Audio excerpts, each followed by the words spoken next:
How you can put the pictures in your TikTok comments. Hey guys, in this quick tutorial I'm going to show you that how you can do this easily. So the steps are really easy and simple. So now let's get started. So first of all you have to go and open up your TikTok application, and here you have to go into your profile. Now once you are in here, you have to select the video from which you want to select the comment. So once you are in the video, just have to go into the comment section and you have to select the specific comment that you want to reply, and here in the reply you have to click on this video icon, and from here you can create a picture or the video that you want to create on.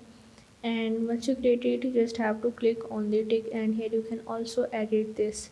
Now just have to go in the next, and you have to post or draft this video as you like. And after that, once you post the video, just have to go back to your profile. You have to go back to that comment.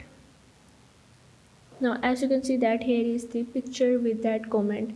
So this is how you can put the picture in your TikTok comments. So if this video helped you out, make sure to like and subscribe the channel, and see you in the next video.